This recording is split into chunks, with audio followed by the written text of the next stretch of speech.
Hi everybody. Today I'm going to be talking about how to develop critical reading skills for your students. So critical reading is the idea that we question the text. We do deep and active reading to look for the author's purpose, whether there's any bias, what are the actual sources, what are the connections to other texts. It's an important process because it's essential for students who want to proceed on into higher education. They're going to be using a lot of different kinds of sources and things, and they need to be able to determine how useful it is and whether it's valid or not. It's also just useful in our daily lives. We have so much information that we get every day about various things in the news and financial news and all these kinds of things. So it's good that we're able to question each of these texts as well to see how valid and useful they are in our lives. We're going to look at the strategies for critical reading, and I'm going to narrow this down to about 4 things for this video, for the purposes of this video. Number 1 is how to prepare for a reading. So we prepare by looking at the genre and what kind of expectations we have because of that genre and maybe because of the topic as well. We'll also look at how, when we're teaching, we want to know how our beliefs may color that reading as well. Keeping all of that in mind, though, we want to go into any reading with an open mind. It doesn't mean we're going to believe everything we read, but it just means we're open to new ideas and maybe changing our own opinions. Another critical part of critical reading is reading with a pencil. Reading with a pencil means that you're actively questioning your understanding as well as the meaning of the text. So we're circling words we don't understand, circling phrases we want more clarification on, what we agree with, what we don't agree with. And you can actually set up a whole editing toolbox, which we're not going to do in this video, but it is useful to have that kind of tool for your students. And lastly, and probably most importantly, is how to ask questions and search for the answers. Like I said at the beginning, we don't need to make this so difficult, especially in the beginning. So I've set up a process for beginners.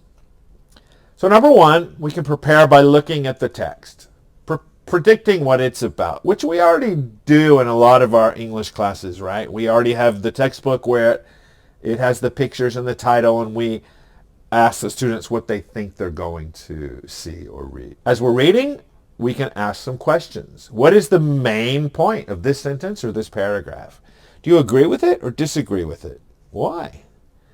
Can you relate to this text in any way? So personalizing it for the students. And of course, reading with a pencil. So ask students to underline words, phrases, or ideas they don't understand. This is a really nice practice to establish. So let's look at a reading. And I picked this reading from the New World Level 3. First thing I'm going to do is ask students, based on the title and picture, what do you think this reading is about? Students should be able to gain some idea by looking at the picture, right? That it's going to be something to do with the electric grid. And then when they see the title, also it's about maybe when the power goes out. You know, you might also pick up on this and ask students if this is what electricity looks like in their city or town. Then I'm going to move on. Look at the 2 highlighted names. Where do you think the reading is placed, or where is it happening? So I have the name Raj and Asha. So students may be able to say, oh, it could be Singapore, it could be India.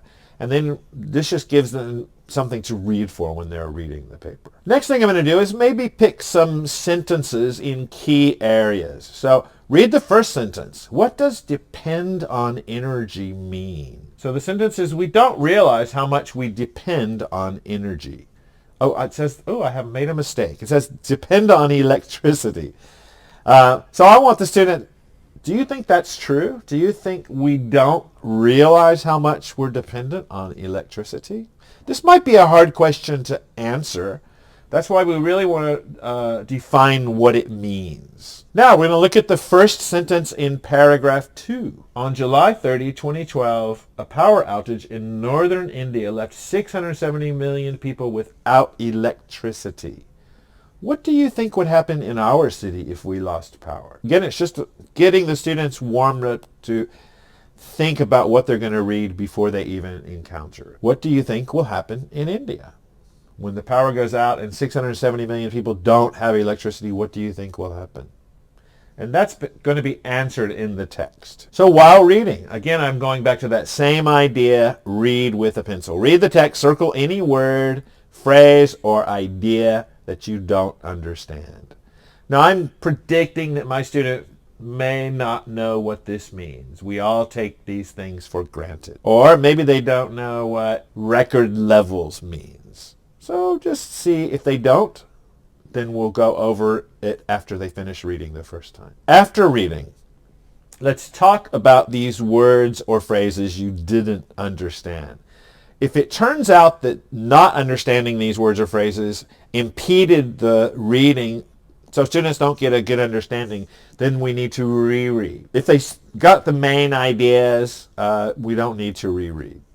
Really up to you. You can feel the level of understanding of your student. Okay, after reading, we're going to ask some questions.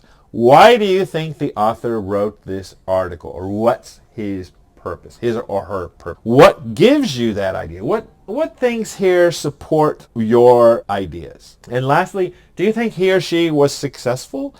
Did they transmit the message that they really wanted to? These are not easy questions, and it depends on the level of your students. If you want to go this high level, or if you want to make it a little easier the first time. It may be that you just want to say, do you agree or disagree? Why? That's fine too. When you're starting out with the beginners at this critical reading process, take your time to get there. And then after reading, we can also ask questions about the two people that were chosen to write. So why do you think the author chose these two people? How do they support or play a part in this story? So some general guidelines for teachers. Start with easy questions. Mine were probably mid-range questions. So you can start with some easy questions and work your way up to more challenging ones. Remember, your students probably haven't done this before either. So it's new to you. It's new to them. Have your own ideas about how to answer questions, but respect students' opinions and ideas. The whole thing about this is we want the students to learn how to read critically. If their ideas are not respected, they're going to not want to offer them anymore. And lastly, use a variety of sources. Use your textbook, but also bring in some articles from the internet, bring in the newspaper, anything that might be interesting to the students. And when you're ready to move on to more advanced questions and things, here's some of the things you're going to want to look for. So evaluating opinion versus fact, evaluating arguments more deeply, looking at sources, looking for bias, and even looking for omissions. What did the author leave out? Sometimes what the author leaves out is even more important than what they put in. That's it for today. Thank you so much.